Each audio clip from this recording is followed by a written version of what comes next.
Boa noite, meu nome é Ana Karine Garcia, sou historiadora e coordenadora do Grupo de Estudo e Pesquisa da História das Práticas da Saúde e das Doenças, e nós estamos hoje aqui para realizar o programa Interlocuções Literárias, esse que é um programa de entrevista do GEPEST, né? Nosso objetivo é discutir a literatura em sua interlocução com os temas ligados à história da saúde, das práticas também, e das doenças e outras temáticas que são correlatas. Essa é uma das nossas nonas entrevistas, né? E é com grande alegria que hoje a gente vai receber a nossa convidada, a escritora Andréa Del Fogo. O bate-papo ele será com o tema do seu livro A Pediatra, e na condução desses blocos que a gente terá, ficará comigo, a Gleiciane, e o Francisco Vieira, que é o coordenador desse programa, o Interlocuções Literárias. Antes de passar aqui a palavra para a André, né, para a gente começar esse bate-papo, eu queria apresentá-la. Andréa Del Fogo, que é o nome literário de Andréa Fátima dos Santos, ela que é escritora e mestre em filosofia, nascida em São Paulo em 1975 e formada pela USP. Publicou os volumes de contos Mitos Enquanto Posso, em 2004, Engano Seu, 2007, Nego Fogo, 2009, e os livros As Miniaturas, 2013, e A Pediatra, 2021, pela Companhia das Letras. É também a autora do romance Os Malaquias, de 2010, que foi vencedor do prêmio José Saramago, com edições em diversos países. Escreveu obras juvenis e infantis, como A Sociedade da Caveira de Cristal e Irmãs de Pelúcia. Foi colunista do programa Entre Linhas, da TV Cultura, e integra várias antologias nacionais e internacionais. Seja muito bem-vinda, Andréa. É um prazer imenso te reencontrar. É um prazer imenso estar te recebendo aqui no programa que faz parte desse grupo que a gente tem, assim, pelo menos uma afetividade muito grande e que a gente tem essa oportunidade de discutir tanto o tema da saúde e das doenças, juntamente aí com a literatura. Ana, é um prazer estar aqui contigo. É como se a gente continuasse uma conversa que a gente começou na Bienal do Ceará. A gente conversou um pouquinho, já descobriu tantas afinidades, inclusive com essa relação, né, próxima da medicina de alguma forma e que passou pelo meu caminho também, e que acabou desembocando até no livro como a pediatra. E aí a gente vai então começar esse bloco falando justamente desse livro sensacional, que eu já começo dizendo e recomendando a todos que leiam. Vocês vão meio que se apaixonar, vocês vão ter sentimentos diversos, antagônicos, por essa personagem que ela é fantástica, né? A Cecília. E ela, por exemplo, assim, eu vou começar, Andréa, falando justamente, já que essa obra ela é muito potente, né? Ela é uma obra que trata de uma ironia, uma brutalidade também do cotidiano dessa médica, né, a Cecília, e que a gente acaba, vamos dizer assim, se chocando muito, porque ela vai desafiar uma questão que é muito interessante. Ela é uma pediatra que não gosta de cuidar de crianças, né? E não gosta de ter esse lidar com essas crianças, né? Então, diante disso, eu queria saber assim, o que motivou a criação dessa personagem assim, tão controversa e, ao mesmo tempo, humana, né? E também como foi o processo de construção dessa protagonista.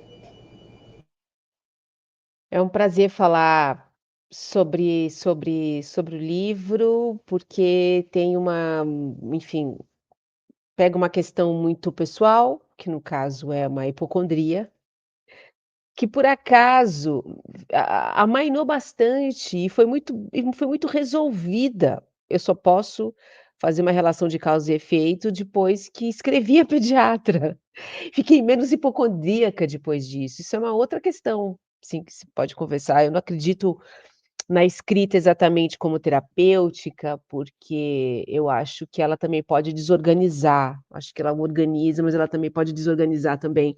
Mas aqui no caso, o repertório que eu usei é o repertório de uma paciente, né. Eu não tenho, assim, questões, de saúde que precise uma doença crônica ou algo do tipo, mas uma pessoa hipocondríaca, ela tem alguma coisa crônica o tempo todo, né. Eh, essa Kant que escreveu um pouco de fez alguns textos, interessantes sobre a questão da hipocondria, e tem uma frase, tem um pensamento que eu acho ótimo, é que é: "Não podendo estar doente, o hipocondríaco vive adoentado". Só o estado mental da hipótese perena de estar nesse momento, lidando com um corpo que tem células fazendo, enfim, brigando uma com a outra, ou que alguma coisa acontecendo, sabe, que eu acho que é um pouco da de uma necessidade enorme de ter controle sobre tudo, né, aí vira um controle sobre o próprio corpo, um controle sobre os próprios pensamentos, né, mas acho que os pensamentos, eles são mais ágeis que o corpo, né, o corpo para escapar, acho que é mais difícil, mas os pensamentos eles escapam, né. Então eu já lia papers de medicina, eu já gostava, se vivêssemos 100 anos, eu deixaria 100 anos vivendo, fazendo literatura, e outros 100 eu faria medicina, me dedicaria a isso, eu acho que sim, sabe. Eh, Acho que ela vem também de uma arte da escuta, arte no sentido de um ofício e de construção de singularidade até, né. A medicina, ela tem técnicas, ela é baseada em ciência, graças a Deus, né, tem um contraditório, né, ciência, graças a Deus, mas Deus nada disso briga com a outra, as coisas são simultâneas, mas quero dizer, eh, e a ciência, enfim, que geram os protocolos, estamos aqui bem vivas e vivendo cada vez mais, embora tenha mais questões, com as doenças, mas nunca vivemos tanto, porque essa ciência caminhou, né. De qualquer jeito, no atacado, no varejo, alguém num consultório, existe uma singularidade do médico ali. E é nesse sentido que eu vejo, assim, quando aterrissa, assim, para o consultório, tem alguém ali com uma história encontrando outra pessoa também com a sua história. E nesse encontro, eu acho que as coisas são parecidas. No sentido de uma luta interna da escrita que ele dá com a linguagem, né, existe uma linguagem própria, sua linguagem, na sua descrição dos seus sintomas, por exemplo, e tem uma linguagem do próprio médico, né, que lida com você, como ele que nome ele dá para aquilo que você está dizendo que sente. Ele dá um certo veredito, né, tem uma relação com a linguagem ali, que eu acho que também, de alguma maneira, é um lugar de criação, talvez mais do paciente do que do que dos médicos. Eu acho tudo isso muito fascinante.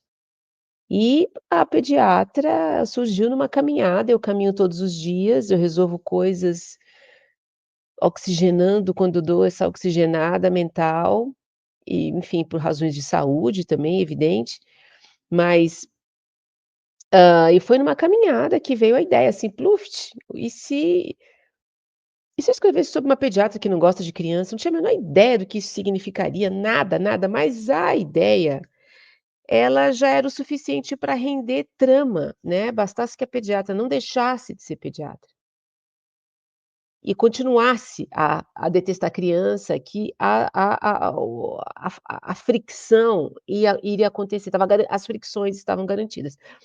A primeira ideia da pediatra, era o seguinte, o livro se chamava Em Atendimento, e todos os capítulos seriam dentro do consultório, então jamais ninguém sairia do consultório, então cada capítulo era uma família, né, então ainda mais no consultório pediátrico, né, você tem ali é diferente de adultos indo, você sozinho não, pediatra, gente, é assim, tem né, a babá que levou, né, a mãe sozinha, a mãe solo, o casal, a avó que levou, 2 mulheres que fazem inseminação, um casal de 2 mulheres que fazem inseminação artificial e tem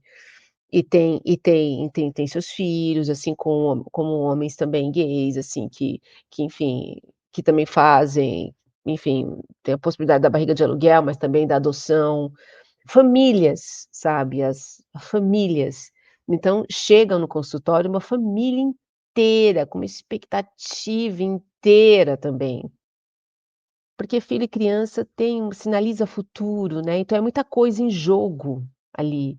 Parece uma coisa banal, mas não é assim, tem um frisson ali, enfim, uma expectativa imensa de que esse futuro esteja garantido, que esse futuro tenha saúde, que esse futuro se cure, né, para ser o futuro do futuro, né. Então, a partir desse fascínio, sabe, é que comecei a fazer assim, só que as frases não eram boas, assim, eu acredito muito na materialidade do texto, a materialidade, assim, o texto, aquilo que, causa um efeito de sentido para quem lê, para nós leitores e leitoras, né, parte de palavras, né, uma frase, um parágrafo, um capítulo, um título, uma pontuação, tem essa materialidade, né, e isso não estava legal, essa materialidade, do jeito que estava, que aparecia, assim, não estava bom, sabe.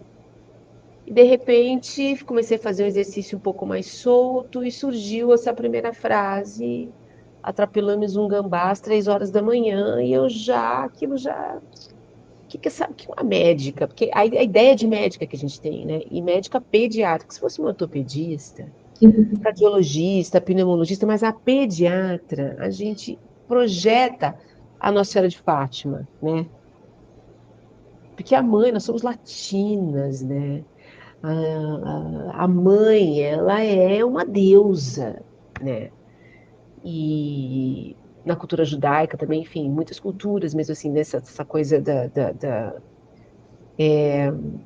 daquela que provê na terra, né, tem aquele que provê no céu, aquela que provê na terra,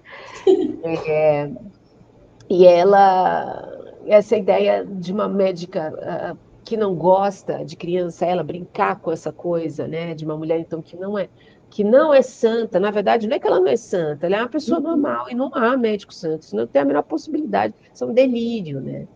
E acho que tem uma projeção com a pediatra, para começar, de que assim, seria muito bom se o pediatra ou a pediatra do nosso filho amasse nosso filho tanto quanto a gente,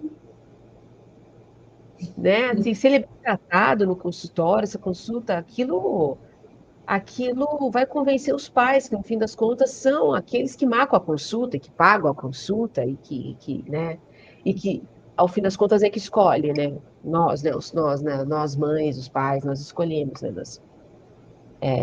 muita responsabilidade sempre, né, essa pessoa, às vezes por acaso ou por aquele médico, aquela médica que foi possível para cuidar de um filho nosso, e tem muita coisa em jogo aí.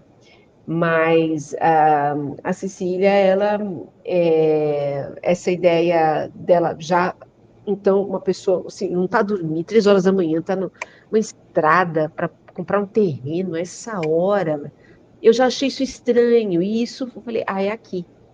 Essa estranheza colocada já gera uma pergunta que aí o resto do texto, a escrita dele é respondendo uma pergunta atrás da outra que o próprio texto vai ele mesmo fazendo. Aí são as delícias da escrita. E eu acho que nessa tua fala já deu um gostinho para quem está ouvindo de quanto que essa personagem ela pode mexer com os nossos sentimentos, já que ela é um personagem que é não heroína, né, total, e que ela tem esse grande, vamos dizer assim, aspecto, né, dentro da tua história, porque ela vai mexer com questões que geralmente a gente não para pensar com relação a essa profissão, a essa ligação da medicina com a família, né? Então, gerando assim, acho que uma gama de problematizações. E aí, pegando um pouco também dos aspectos que você traz também no livro, a protagonista, ela trabalha num hospital público, né? E ela tem que lidar diariamente com a questão da precarização do sistema público de saúde.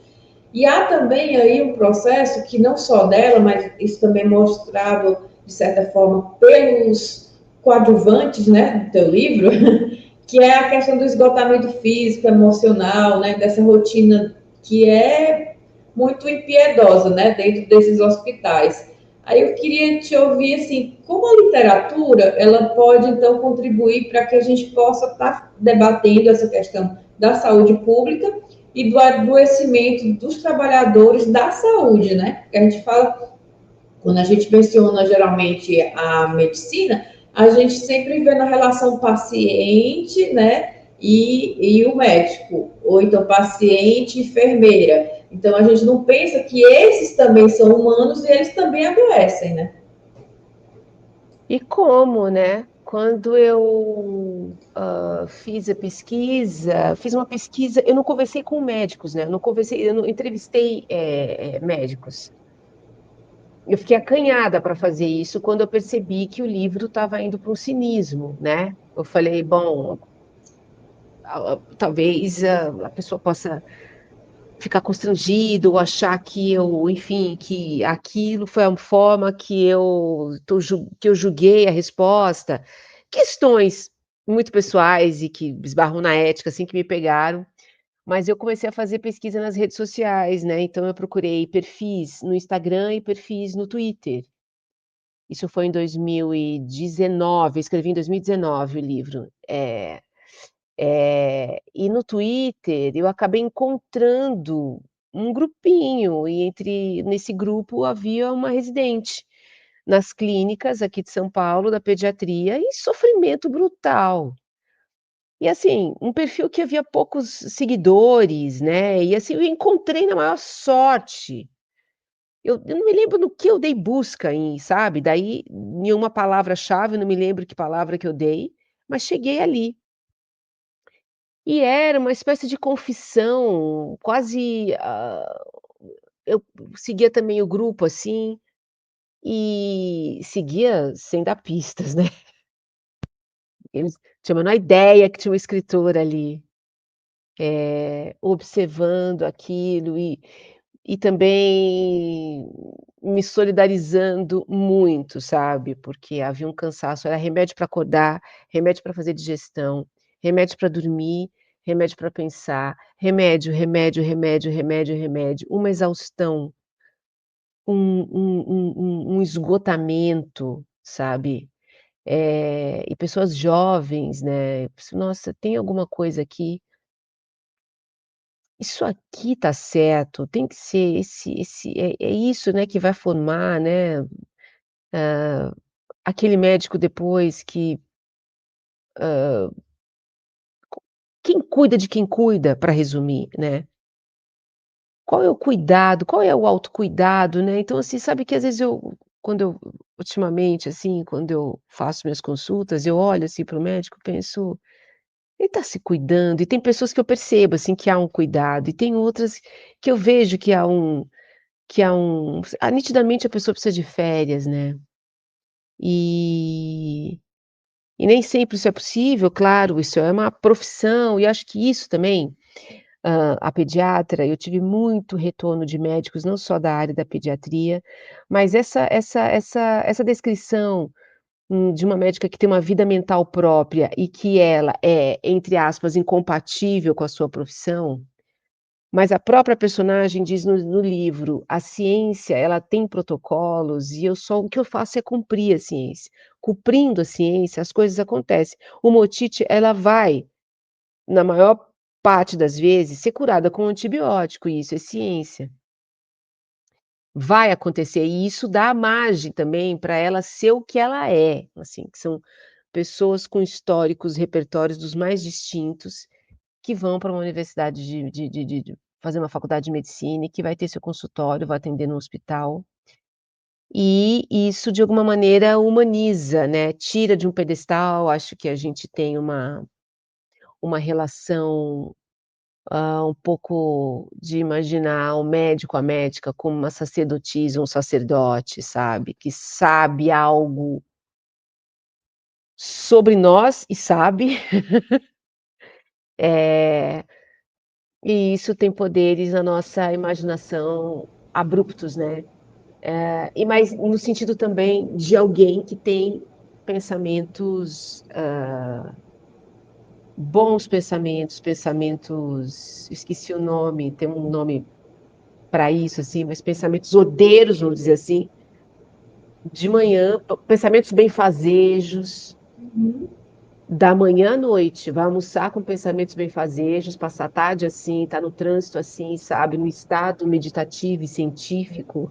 É uma relação construída também historicamente, né? Porque se você pega, mesmo em determinadas épocas, a gente vai tendo a construção dessas pessoas enquanto quase semideuses, né? Então, que são responsáveis por salvar alguma coisa, e aí tem um. Só que aí você já, com o capitalismo também, se a gente for entrar nessa parte aí, eles já assumem um poder muito maior, né, de decisão, inclusive de direcionar de vida e de morte, né?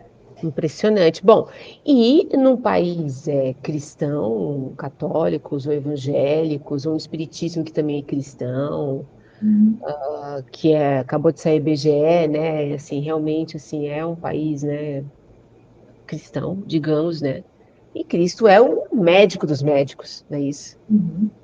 Ele ressuscita Lázaro, ele cura, né, tem essa e acho que tem esse imaginário mesmo, que no livro isso quebra, mas ao mesmo tempo a pediatra, a Cecília, ela está muito à vontade, porque aquilo é o pensamento dela, e ela não quebra nenhum pacto social com aquilo. Ela sabe que ela não pode dizer o que ela pensa. E isso ainda é uma saúde mental, no sentido assim, ela não está psicótica ainda, mas, ela se dá essa liberdade de acho que tem uma coisa de classe social ali também, de uma autonomia financeira, autonomia moral, autonomia sexual também, uma autonomia que acho que tem uma relação com a classe social também. E você sabe que na Argentina a pediatra foi classificada como ficção científica. Nossos vizinhos aqui, ficção científica, porque conversando com a minha editora, disse assim: "É inimaginável alguém com status social que essa médica tem, isso não existe aqui, isso é uma coisa de vocês". Então, olha só, né, como tem um recorte social também nisso, né, muitas E é gerações próprio, né, atrás. é próprio da história médica no nosso país também, né? E aí eu acho que, assim, é, a tua construção, né, da escrita, ela acaba, vamos dizer assim, nos ajudando a pensar também esse aspecto, né? Então, eu não estou falando do médico, vamos dizer assim, lá da Índia, eu não estou falando do médico dos Estados Unidos, eu não estou falando do médico da Argentina, né? Eu estou falando do médico daqui do Brasil, né? Que tem essas características e que, para muitos fora, isso daí, que é uma característica também que tem a ver com as questões culturais, vai gerar para o absurdo, né? Ficção científica, que é assim, é uma espécie de teoria, né, ela não é da ordem prática, né, e no entanto, aqui há essa bom, e aí voltando para a coisa da pesquisa, por exemplo, estava dizendo do Twitter e tal, que tinha uma coisa mais confessional, é impressionante como cada rede social trabalha um aspecto cognitivo de quem se apresenta e das comunicações que se faz ali, né, mas no Twitter o Twitter o Instagram, ele tinha uma coisa muito mais, estética, que foi diminuindo e tal, mas em 2019 ainda era bastante assim, eu comecei a reparar nos perfis das pediatras, né.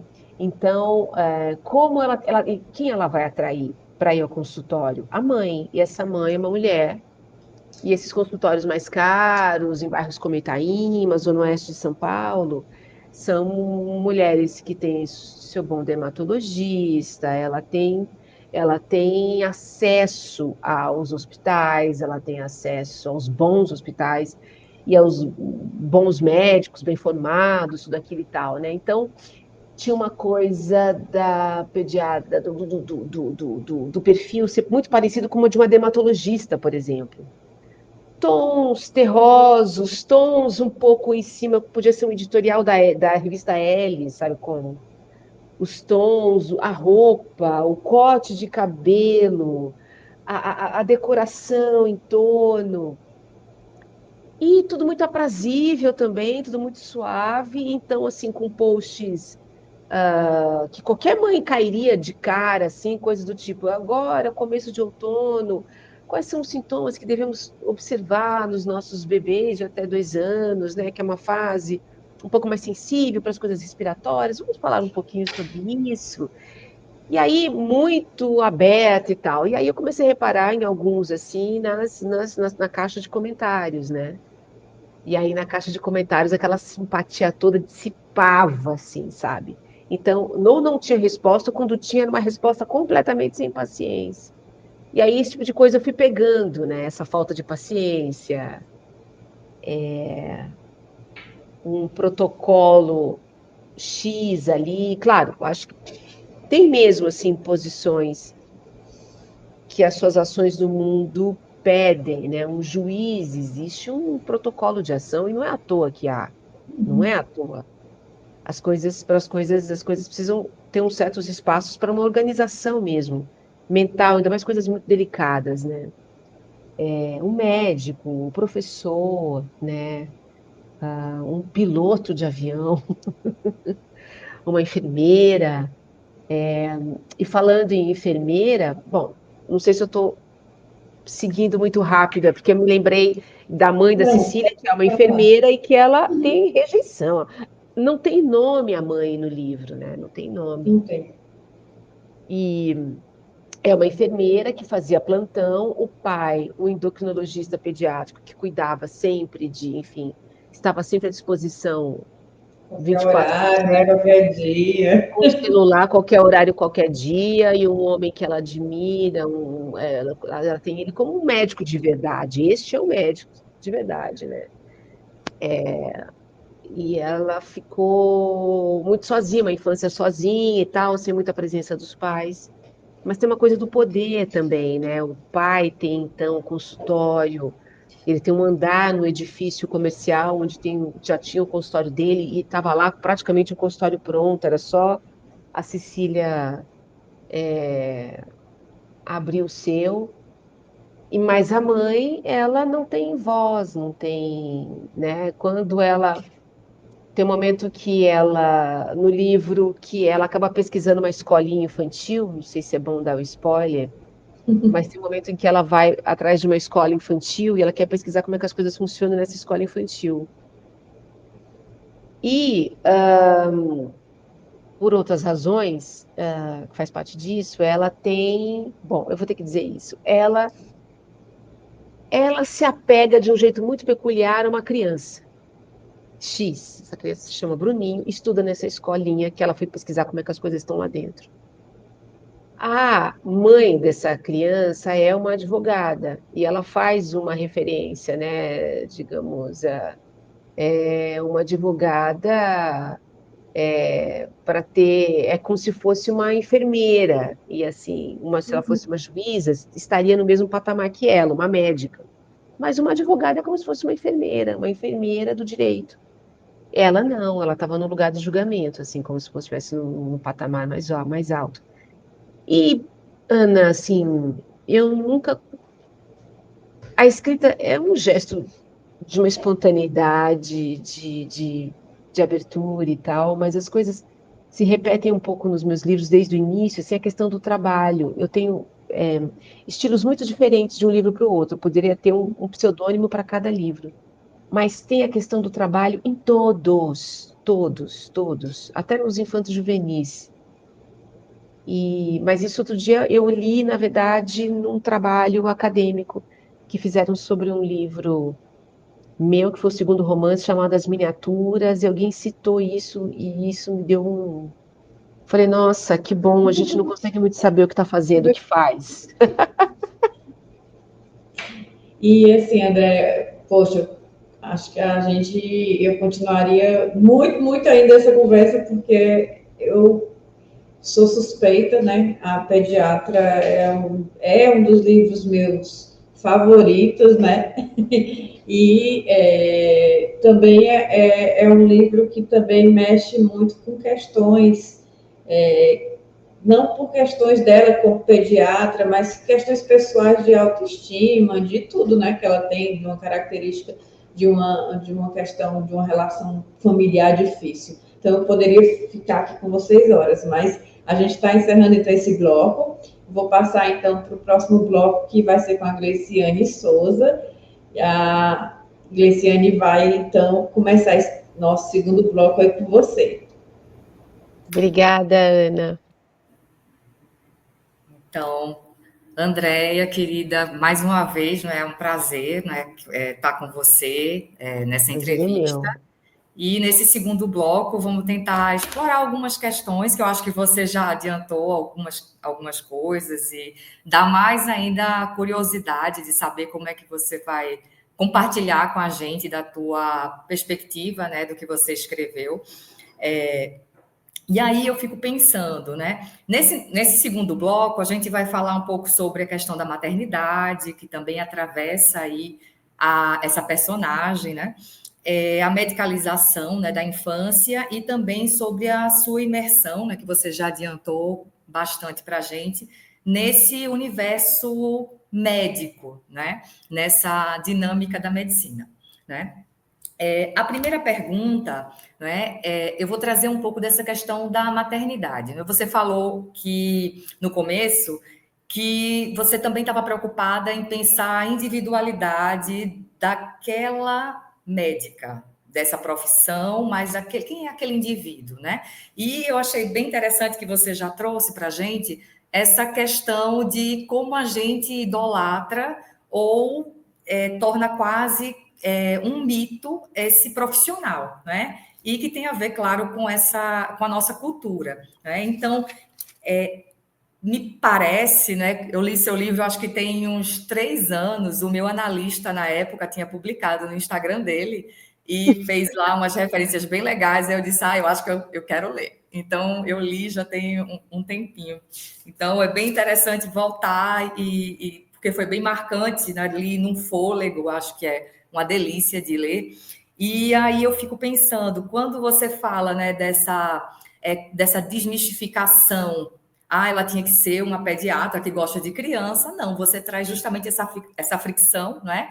Essa diferença aí muito grande, não é? Entre essa prática médica e o que é esperado como comportamento. Então, a nossa primeira pergunta para esse bloco sobre a maternidade, né?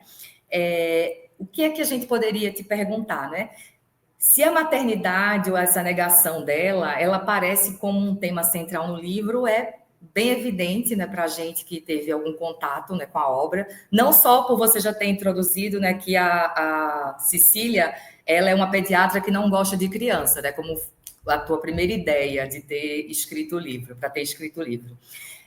A Cecília é uma mulher que se recusa a seguir esses modelos tradicionais, né, de afeto, cuidado, de instinto materno, né? E nesse âmbito a gente queria saber um pouco mais de você, qual é o papel da maternidade, né, e da sua recusa, no caso da Cecília, né, pelo menos a princípio, né, uma recusa aí à maternidade.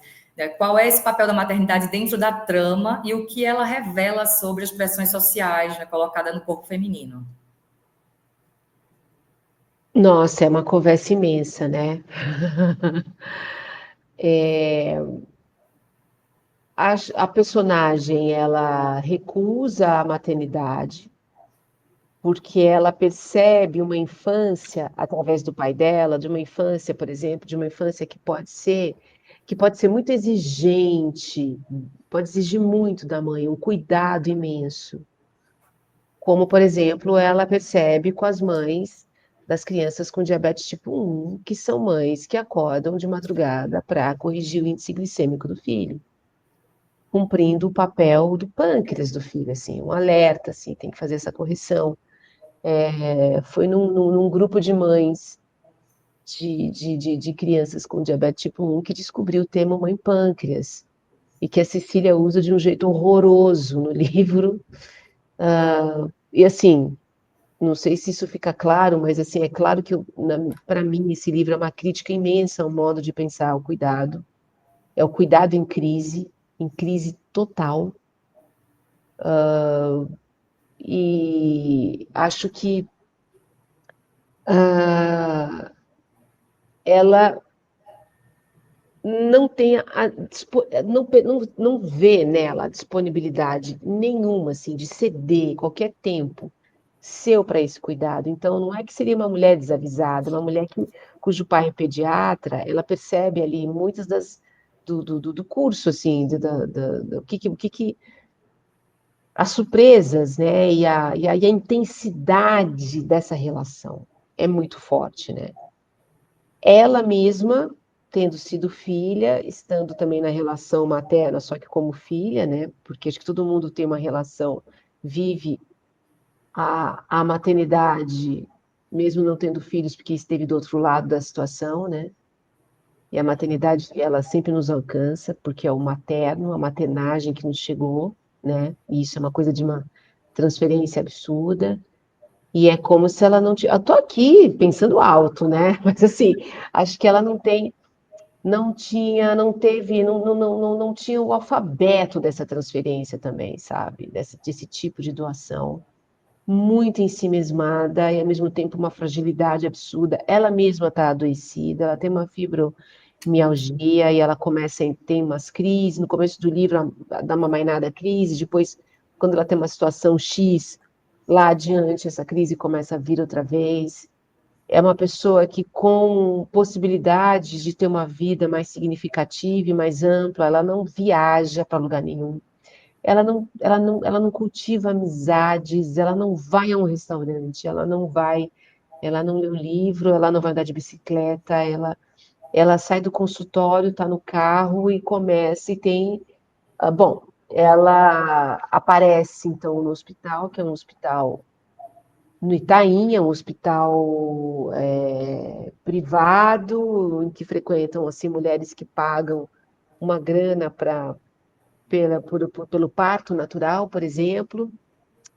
Ela trabalha para uma obstetra, que é muito conhecida na cidade, daquelas que falam sobre obstetrícia em entrevistas na televisão, e surge um neonatologista que é procurado pelas mães porque ele oferece um outro tipo de acolhimento para essa mãe, antes mesmo de ter o bebê, né? E que ela tem uma ojeriza assim de cara, vê tudo aquilo uma superficialidade, um certo circo, né? É a forma como essa personagem vê essa situação. E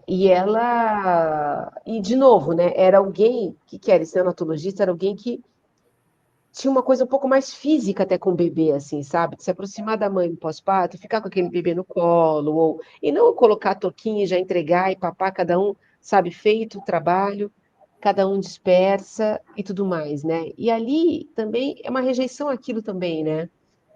Onde é que esse cuidado está entrando aqui? É quase. Esse cuidado não é ciência, é um cara que está jogando fora a ciência. É uma discussão, né? Uma discussão, inclusive, na área, né? Da obstetrícia, né? Neonatal também. Eu, pessoalmente, tive uma experiência, para quem lê o livro, eu fui uma mãe prana, e eu vejo questões por todos os lados, assim, né? Eu vejo questões dentro do movimento a ideia do parto humanizado, que eu acho que a principal questão do parto humanizado é a luta contra a violência obstétrica, porque parece absurdo, mas até esse momento a violência ela pode acontecer nesse estado de maior vulnerabilidade de uma mulher, né? É impressionante. Então, acho que ninguém é contra pensar instâncias de defesa das mulheres nessa situação, né, contra a violência obstétrica, que acho que pode acontecer também em todos os partos, sem intervenção, com intervenção. E a ideia, assim, um pouco geral do livro, para mim, assim, dizer assim, de que pensamento saiu esse livro, né? Para você, que pensamento que surgiu o livro, do jeito que ele foi construído e tal? O pensamento é o de que nascer é perigosíssimo, que até, enfim, países nórdicos, a taxa de mortalidade materna, assim.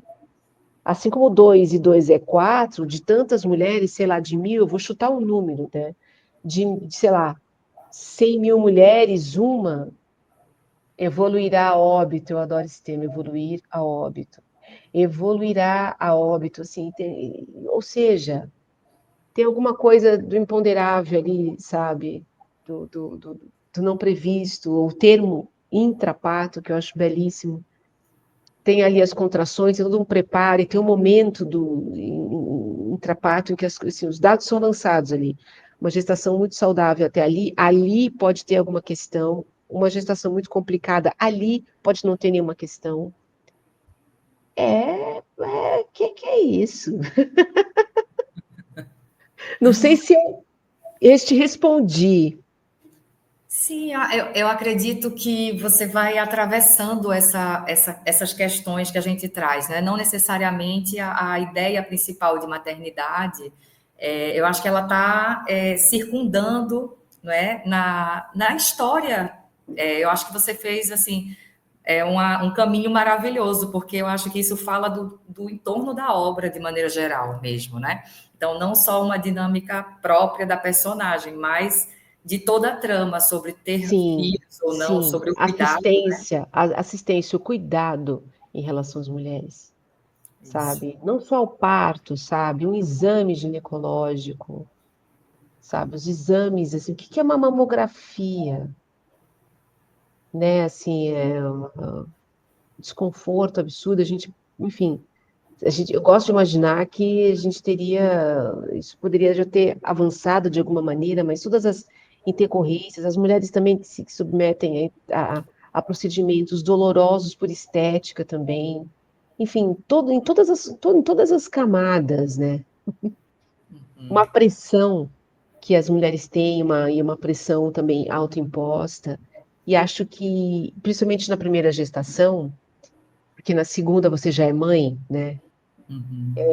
Eu sou mãe de filho único, mas eu consigo imaginar uma segunda gestação completamente diferente, no sentido de já estar instalado o software, né? Você já viu o portal, né? Você atravessou o portal, né? Mas acho que numa primeira gestação, acho que tem alguma coisa muito estética, muito equilibrada, uma visão idealizada de todas as coisas acontecerem, quase como num filme, né? Muito longe da nossa própria fisiologia, né? Isso. Tudo isso está ligado a tanto ao instinto materno, como uma recusa também ao instinto materno, de alguma maneira.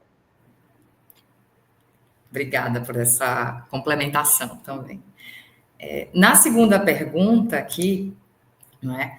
A gente vai entrar um pouco nessa questão do controle dos corpos ali que aparece, não é, nas nuances da própria personagem também, que ela nos leva também a entrar em contato, né, com essa questão da medicalização da infância, né? Em sua obra há uma crítica contundente ou há algum caminho, né, para pensar sobre uma crítica à medicalização da infância e a forma como corpos infantis são vistos, né, como objeto de controle. Como é que você percebe esse debate no cenário atual e como é que essa discussão te atravessou durante a escrita do livro, se te atravessou, né? Você diz isso é uma coisa mais gestacional? Eu queria entender um pouco mais. Então, essa dinâmica, por exemplo, até essa questão de você trazer as mães pâncreas, né? Hum, A dinâmica de pensar nessas crianças sempre necessitando de cuidado, esse cuidado sendo sempre pensado como um cuidado médico, remédio, protocolo, não é? O médico tem que agir dentro da técnica, eu não tenho que pensar em absolutamente mais nada do caráter humano, do caráter relacional. Então, de alguma forma, parece ter algum indício aí para essa medicalização dos corpos. No caso aqui, né, como ela é uma médica pediatra, essa medicalização está naqueles corpos infantis que ela...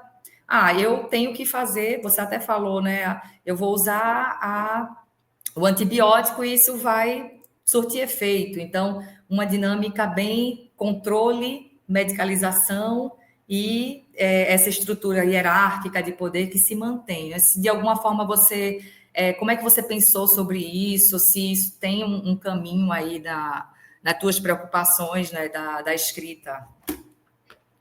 Teve. É que o livro foi para um caminho que não.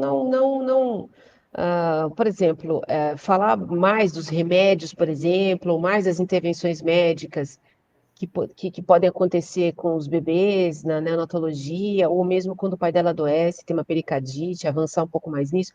Não era o caso, porque para não tirar o veio mesmo da história, que é o veio da cabeça dela, né? Seguir a narrativa da cabeça dela, e como é ela falando, então ela não explicaria para ela mesma, né, várias das coisas, né? Mas a pesquisa toda para o livro, ela foi lendo muitos sobre substâncias, farmacologia, que eu acho tudo sensacional. A gente tem um arsenal absurdo, né? E é um arsenal que, assim, que tem os seus efeitos colaterais, e é claro que há conhecimentos e saberes antigos que cuidaram da gente de alguma maneira até aqui, que chegamos até aqui, vivendo menos, mas chegamos, agora vivendo mais, enfim, vacinas, penicilina, enfim, todas as corticoides, todas essas coisas da manutenção mesmo, né, de uma vida, se bem feito, com qualidade e tal. É uma questão que fez parte da pesquisa, mas que não está tão explícita no livro, só em alguns momentos, né? A Cecília tem essa coisa por exemplo, ela é a favor, por exemplo, da cesárea como escolha, uma cesárea eletiva, né? E não como um processo que pede a cesárea, né? E acha tudo isso mais seguro, mais rápido, mais limpo. Tem uma ideia Porque há médicas que preferem a cesárea, mas que não são a Cecília, né? Que, inclusive, conseguem fazer esse trabalho de forma muito mais humanizada e tal, assim, que não tem... A Cecília, assim, ela quer um ambiente asséptico, assim. Ela quer que o coração dela precise estar asséptico, assim. Ela tem uma recusa às crises e os acidentes, né? O AVC, né, acidente vascular cerebral, né, esses acidentes no E que corpo. parece refletir na própria vida dela, como você mencionou, É, que ela tem uma vida exatamente. regrada, não vai a um restaurante, não viaja, sempre num Nada, controle da rotina muito, muito acentuado. nada. E recusar a doença é recusar a vida, né? A doença como crise instalada na carne é uma coisa visceral, sem metáfora, né? E ela recusa, no fim das contas, os corpos, né? É um Perfeito, pouco isso também. perfeito.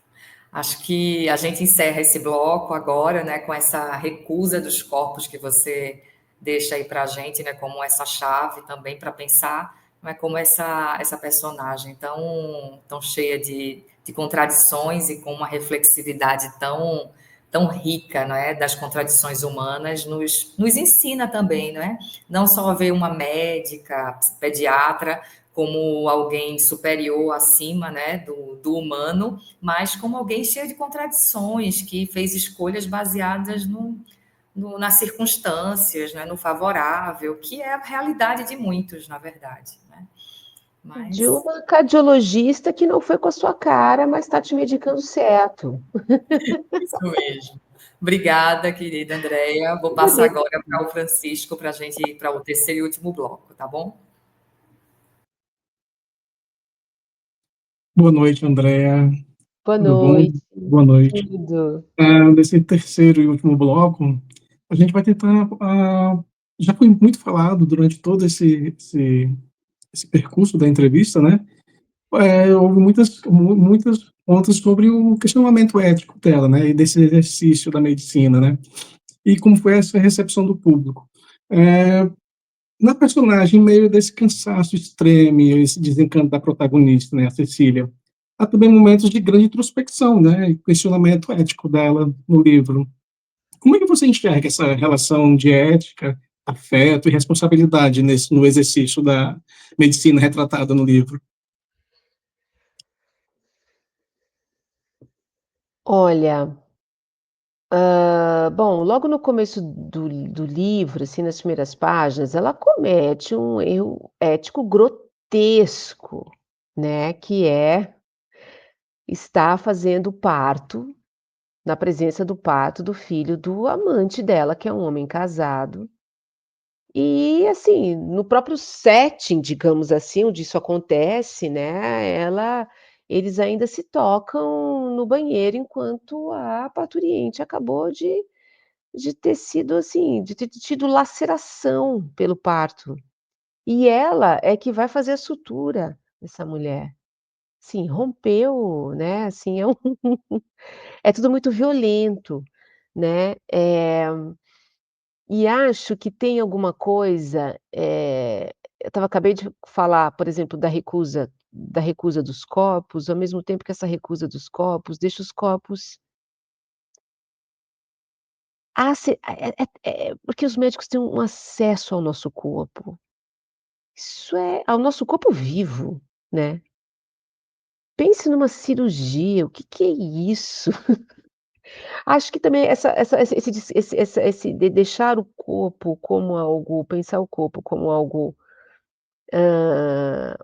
manipulável, de morte provisória, que é uma anestesia, né, para uma manipulação, não consigo imaginar que acho que, por exemplo, no conforto médico, cirurgiões se reencontrando no conforto médico antes de voltarem para a sala de cirurgia. As conversas ali devem ser diferentes de uma sala dos professores no colégio. Acho que, não quero dizer com isso que há uma transgressão social, entende, mas é a experiência e este repertório do domínio e da manipulação do corpo, desse acesso ao corpo, dá a essas pessoas um conhecimento da sociedade também, mas da nossa própria constituição, imenso, né. E também recebe um convite ético também, né, de como lidar com isso, né, de como um psiquiatra lida com os conteúdos acontecidos que são passados ali numa consulta, numa enfim, ou como não deixar que isso se transforme numa coisa fria e automática, né, como um convite acho que é um convite a pensar nesse automatismo em relação ao cuidado das pessoas, né, e acho que supondo aqui, eu não sou médica, né, tô aqui fazendo um exercício de imaginação a respeito disso, mas eu acho que a todo momento, a todo dia há de haver essa questão de um cuidado e de uma presença, né, o médico, ele é uma espécie de soldado chamado ao fronte ali também, né.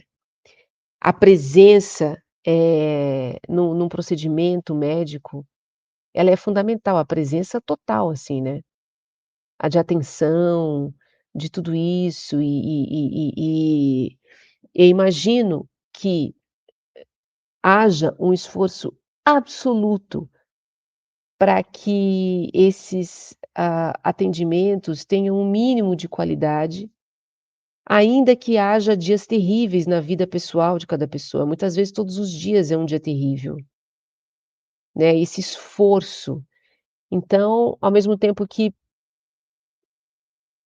eu consigo imaginar a facilidade para o adoecimento nesse nesse nessa dinâmica, pelas horas de trabalho, pela intensidade do trabalho, pelo tamanho da responsabilidade. Ao mesmo tempo, certamente uma profissão que pede sempre um novo uma renovação dos votos de casamento, sabe.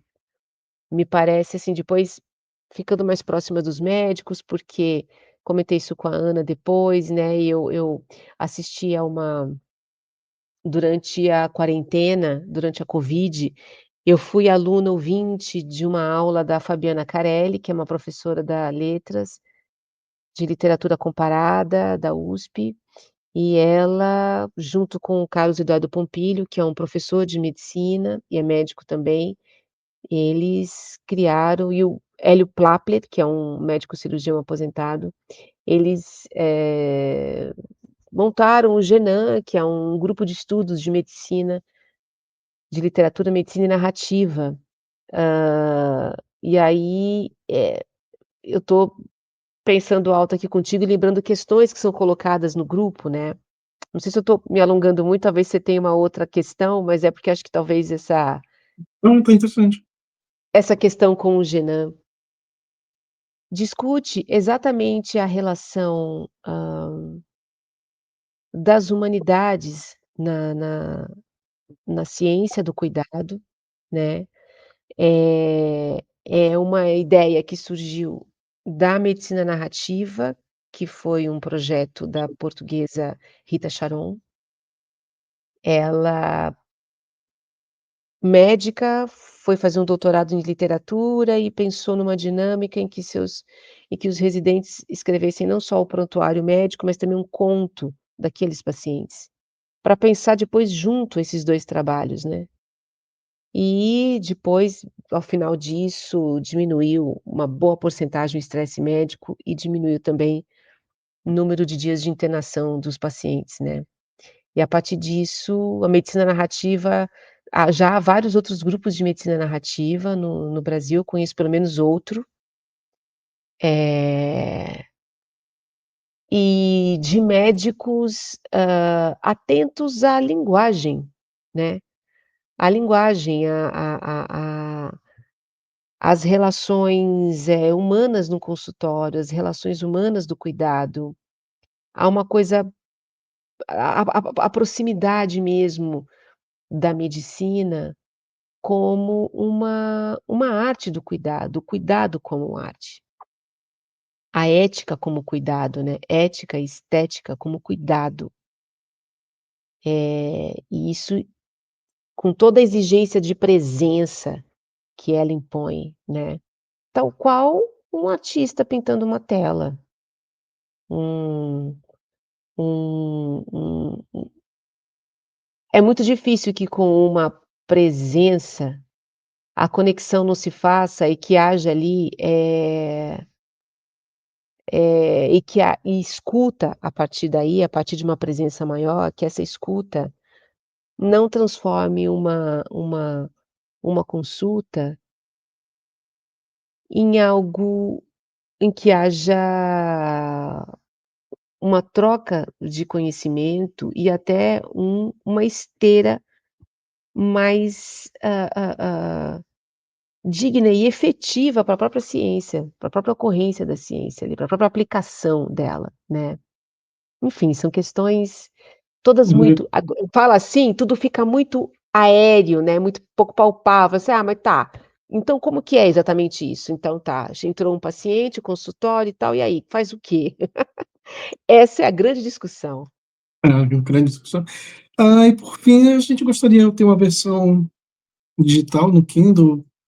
Gostaria de saber como é que foi essa recepção do público, da crítica, porque o livro ele toca em temas que ainda são tabus na sociedade, né. E o livro ele Pois flui é. muito, né, a leitura, você quem sempre termina um capítulo já quer saber o próximo capítulo, como ela vai tratar. ou determinados temas? Como foi essa recepção do público? Excelente, excelente, assim, brincando com as metáforas do parto, né, diz que a mulher aquela mulher que tem um parto rápido, fala-se que é um parto quiabo, que o filho escorrega, assim, é um parto quiabo. Esse livro foi um livro quiabo. Nunca foi assim antes e nem vai se repetir depois. Aqui estou eu aqui suando com o próximo livro. Mas esse livro foi um livro que foi escrito eu pensei nele durante alguns meses, em como nas abordagens, logo depois que eu tive a ideia, e a escrita corrida dele foi uma coisa, assim, muito rápida. Praticamente o original que foi escrito é o que está publicado, assim, houve poucas emendas, coisas assim sempre muito pontuais, assim, é como se tivesse veio com tudo, né, mas nada disso vem do nada, né. Eu como uma hipocondríaca, como uma pessoa que sempre assim, sempre adorei a medicina, a pensar o que significam as doenças, que remédio que toma para aquilo. Adoro, é um tipo de coisa que eu vou atrás, mesmo quando não estou doente, mesmo com a hipocondria já dominada, sem achar eu leio alguma coisa sobre alguma doença e não acho que eu tenho ela, e por isso vou pesquisar hoje em dia, né. Mas eu adoro ler sobre ela, esses mecanismos do corpo, né. E Então, tudo isso já estava aqui, é um repertório que já estava aqui, né, eu acho que a possibilidade da escrita ela é incrível, porque a gente nem tem ideia de alguns repertórios que estão represados na própria experiência. Não só a experiência que Bem, você lembra, que você se recorda, mas de todo um arsenal mesmo, não digo nem só de memória, mas no repertório perceptivo, assim, desde o primeiro frio que você sentiu, sabe, do primeiro frio que você sentiu ao último. Tudo isso, são informações, de alguma maneira, acessíveis no mecanismo da imaginação. Gosto de pensar assim, que é de onde aquela sensação: "Nossa, de onde que eu tirei isso? Veio de fora, nã-nã-ni, nã-nã-nã". É aquele primeiro frio que você sentiu lá atrás. A recordação disso gera um impacto na linguagem. uhum. Muito obrigado pela sua presença, por essa conversa magnífica nessa noite. E vou passar agora a palavra à Ana Karine. Só tenho a agradecer. Vou, para a gente fazer o encerramento, vou pedir para a André fazer aí as palavras dela, convite também aos leitores, né, às pessoas que vão nos escutar. É, pode fazer aquele convite e eu acho que assim, provocar esses leitores a conhecer essa pediatra, né? Quero agradecer imensamente a Ana Karine, a gente está tentando marcar essa entrevista há bastante tempo, então estou muito feliz mesmo. Estava bem animada para estar aqui com vocês. Agradecer a Gliciane, agradecer Francisco. Como a gente passou aqui, atravessou essa conversa com a ideia da medicina, né, e disse do grupo Genan, do qual eu participo, há um podcast do grupo chamado Ciência Poética, eu participo dos 2 últimos episódios. Recomendo muito, o podcast Ciência Poética, porque há toda esse caminho da medicina narrativa ali. Tem entrevista com os criadores do grupo, né, a Fabiana Carelli e o Carlos Eduardo Pompilho. Faço convite também, pra leitura da pediatra, e que essa leitura é uma leitura ágil, um livro curto e que ela possa trazer isso é uma coisa que eu ouvi muito de pessoas que fazia muito tempo que não liam, liam a pediatra e que desbloqueou esse prazer, desbloqueou essa vontade de ler o próximo, porque é muito interessante como a literatura passa a construir também tudo que a gente vive no presente, passado e futuro, porque é a mesma linguagem com a qual a gente constrói memória, é a mesma linguagem com a qual a gente construi saudade, por exemplo. Então, a gente... É isso. Agradecemos a todos que estão aí, que vão nos ouvir, né? Esse programa está sendo gravado dia 12 de junho e deverá estar no ar no próximo mês, julho. E, assim, já agradeço demais, Andréa, pela sua participação, pela sua fala. Eu acho que esse encontro ele foi muito instigante, provocador, né? E acho que também muito necessário para gente justamente refletir esse outro lado da literatura, né? Esse lado em que vai além simplesmente da narrativa dos personagens, dos conflitos, mas esse lado que se conecta com o nosso real, né? Isso daí também é muito importante. E aí eu convido também a vocês também a assistirem os episódios anteriores que estão gravados, né, no canal do YouTube. Então, curta, se inscreva, ativa lá o sininho, porque isso faz com que você possa receber, né, mais vezes as indicações que a gente passa para o canal. E acompanhe também as nossas redes sociais e também até uma próxima oportunidade. Então, até breve.